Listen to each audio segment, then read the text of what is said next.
C'est concernant l'école. Dans son... Elle n'est pas numéro 2 non plus, celle-ci. Le plan d'État national exige que toutes les écoles de France passent à une grande numérisation, avec accord de l'inspection académique. Pour ce faire, deux régions pilotes ont été décidées au niveau de l'État, et ces régions pilotes sont les départements de l'Aisne et du Val d'Oise. Ils n'ont pas été choisis de façon anodine, ils ont été choisis parce que il faut savoir que le Val d'Oise est le meilleur département de France en fibre optique et en déploiement de fibre optique.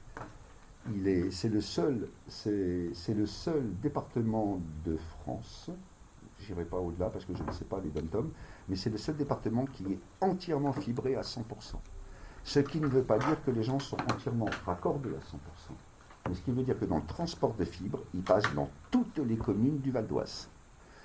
L'un, comme vous le savez, par les opérateurs Orange, SFR, Bouygues, qui a volontiers payé ses infrastructures dans les grandes villes et qui a refusé de le payer chez nous. Et donc ça a été pris en charge par les collectivités territoriales, comme vous le savez, et le conseil départemental. Il ne faut pas l'oublier, c'est très important.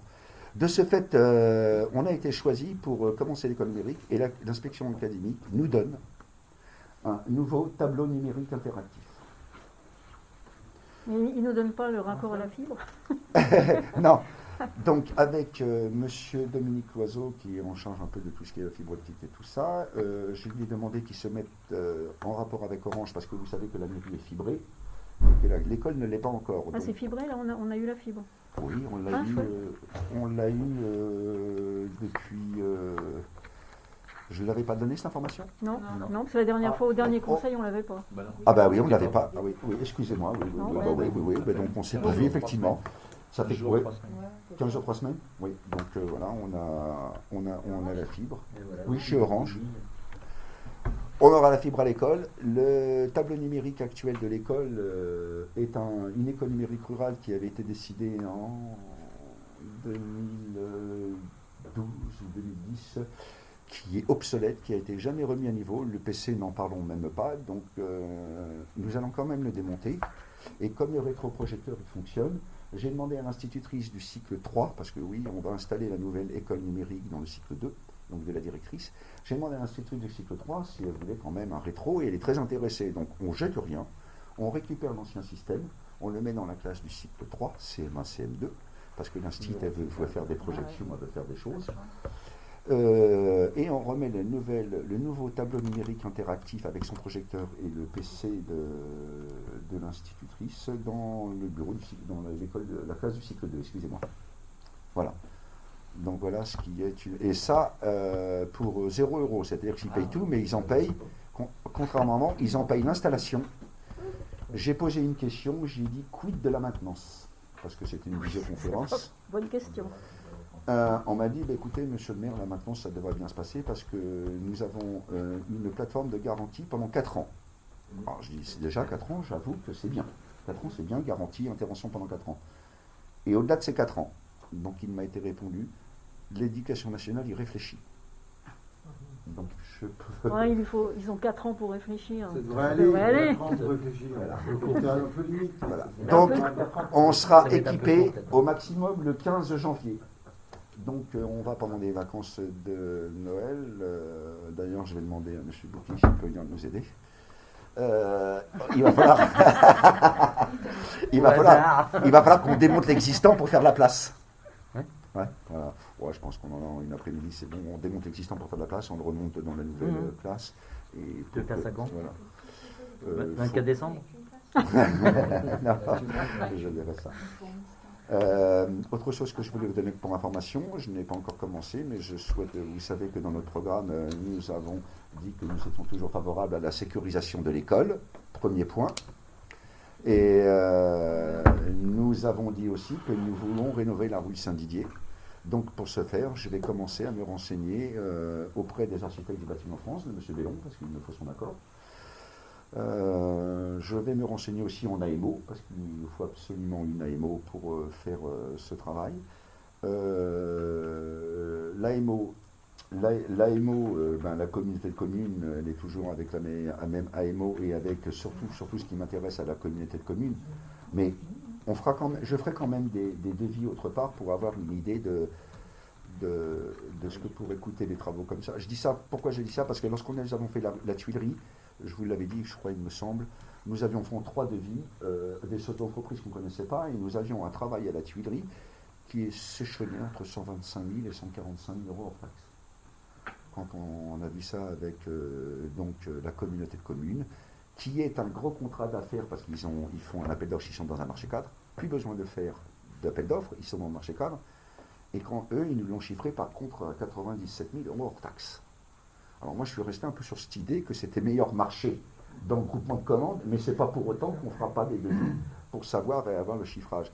Je rappelle qu'il y avait un pré-chiffrage, j'ai les montants dans la tête, oui, j'ai un pré-chiffrage de la rue Saint-Didier qui avait été fait il y a 1 an et demi ou 2 ans, qui est à 400 000 euros hors taxe. Et on ne peut pas se contenter de reboucher les trous de temps en temps, non? Ben, moi, je pense que non, c'est un avis, mais on en discutera tous ensemble. Il n'y a pas que les trous, quand on parle de 400 000 euros hors taxe, on parle de la reprise. On a 110 mètres de tuyaux de usés de diamètre 250 qui sont cassés entre... Non, pas au musée. Oui, au pluvial. Entre... au lycée, ça sera embêtant. Ouais. Entre monsieur... Un peu après monsieur Sadik, je crois. Jusqu'à un peu plus loin de la mairie. Enfin, ça ne remonte pas.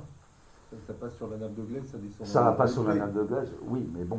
Voilà. Oui, mais enfin, après, c'est pas. C'est discutable. C'est sûr. Alors après, ça peut paraître beaucoup, le prix de la rue, effectivement, mais les prix sont ce qu'ils font. Hein, c'est les entreprises qui les font, c'est pas moi. Mais quand je reparle de refaire la rue, attention. Je crois que, mis à part le prix, je crois que vous n'imaginez pas le travail. On parle de faire la rue et les trottoirs. Et je peux vous assurer, pour l'avoir vécu pendant 2 mois de travail à la Tuilerie, je ne dis pas que je justifie les 100 000 euros de travail de la Tuilerie, mais ça justifie un certain prix quand même, parce que c'est énorme ce qui est mis en œuvre. Pour refaire des bordures de trottoir, ça veut dire que toutes les bordures de trottoir, elles sont retirées. Ça veut dire que quand on les retire, c'est pas, tiens, on met l'autre. Non. On recreuse, on refait l'assise, on met une semelle de béton. Voilà. Donc, je veux dire par là que peut-être que 400 000 euros, ça paraît énorme, mais si vous refaites ça par plusieurs entreprises, peut-être que c'est beaucoup, je l'entends bien. Sachez que pour ça, nous avons droit, et je pense qu'on ne va pas s'en priver quand même, parce que nous avons droit à un contrat régional. Et le contrat régional que j'ai annulé pour la salle polyvalente, on a le droit de le redemander. Le contrat régional, c'est 70%, 40 départements, 30 la région, 70% d'un montant hors taxe de 370 000 euros. Alors avant que vous preniez vos calculatrices, je vous dis tout de suite, ça fait une aide de 259 000 euros. 259 000 euros, 400 000 euros hors taxe, 260 moins 400, il reste 140 000 dans la poche de la commune. Pas tout à fait.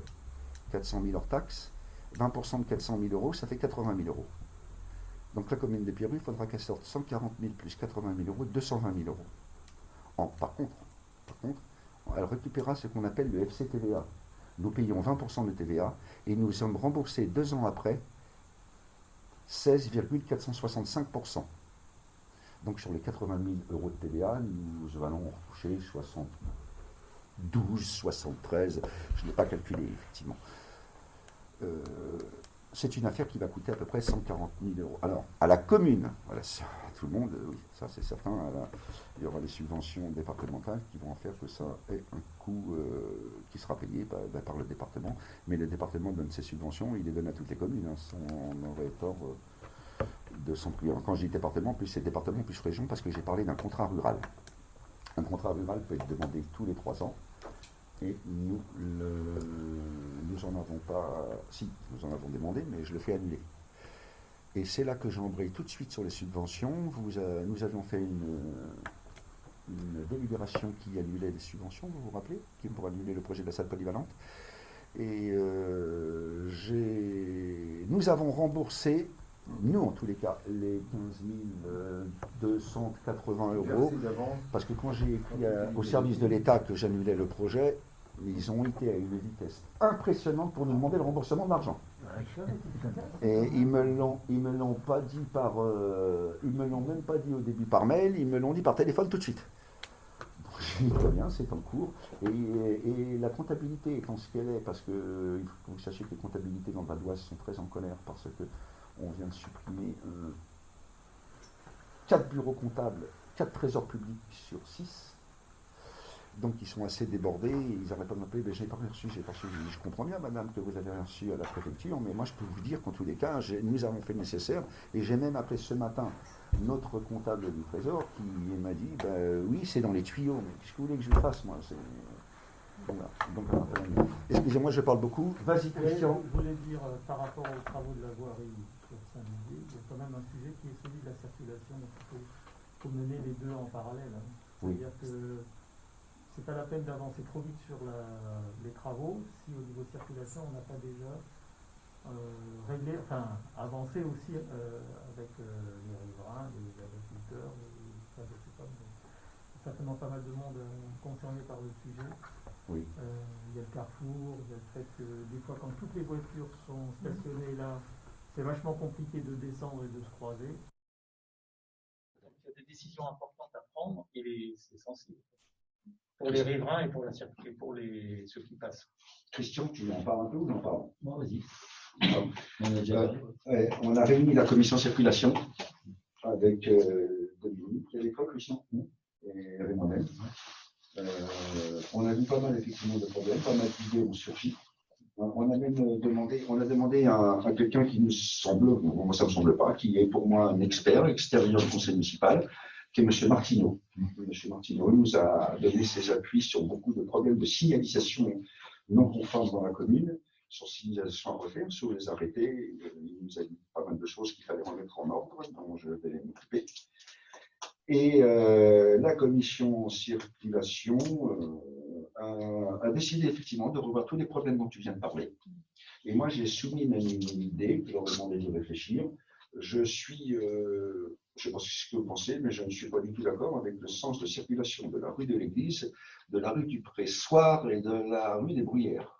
Alors, quand je dis que je ne suis pas tout le temps d'accord, c'est que j'ai failli dans la rue des Bruyères. Je ne m'ai pas failli, on m'a touché mon rétro, et pourtant j'étais bien serré. Et pourtant, je ne voulais pas, j'étais au ralenti. Et puis pourtant, les voitures en face, bim. Et quand je regarde cette conception de ces rues, je ne comprends pas qu'elle soit pas en sens interdit. Intelligemment faite, mais en sens interdit. En sens unique. Oui, en sens unique. En sens unique. Rue de l'Église, rue du Pressoir et rue des Bruyères. Le problème, c'est que plus tu fais de sens unique, Plus t'as des gens qui vont. ouais, parce que là, au moins, quand tu as la rue des Bruyères, quand tu as la rue du Pressoir, il y en a, je ne sais pas, ralentissent quand même parce qu'on sait que ça arrive de la droite. Après, il y a toujours ceux qui roulent vite, y compris dans la montée de l'école, et ils rouleront toujours vite, même quand tu es en train de marcher avec un enfant. Et tu les connais très bien, c'est toujours les mêmes, et ils accélèrent comme des malades pour aller jusqu'à l'école. Donc, si on enlève ce fait de sens, alors là, ils vont te débouler encore plus vite parce que tu n'arriveras pas de ce côté ou dans l'autre. Je sais pas. Ah ouais, je suis d'accord. Non, mais je vais te le dire parce que au moins, ça a le mérite de freiner à la hauteur d'Alain en ralentissant. Ceux qui vont trop vite, Mais attendez, moi c'est une proposition. Oui, mais on te dit. Moi, effectivement, si on veut. Et j'avais bien fait la commission de circulation, on y réfléchit. Et on y réfléchit en faisant participer les habitants. On peut ralentir, on n'a pas le choix. Mettre des voitures en stationnement en quinconce, qui fait que ça permet de stationner. Ça pourrait être une solution. Ça pourrait être une solution. En tous les cas, il me semble qu'il y a quand même des rues qui sont étroites pour être à double sens. Vous avez Ils le font même à Nel-la-Vallée. Ils viennent de le faire à Nel-la-vallée. De faire ça, une sur deux. Une sur deux. Alors, on peut le faire. C'est une suggestion, on ne peut même pas le faire. Hein. On peut le faire en balisant des places de stationnement volontairement au sol, internées. C'est-à-dire qu'on les balise avec des documents blanches. Sur Saint-Didier aussi. Sur Saint-Didier, c'est sûr qu'elles seront balisées au sol. Moi, je m'excuse, mais je vais devoir partir. Oui, je suis désolé, je te l'avais dit, je ne devais pas. Non, mais je te remercie d'être venu. J'ai deux choses à dire.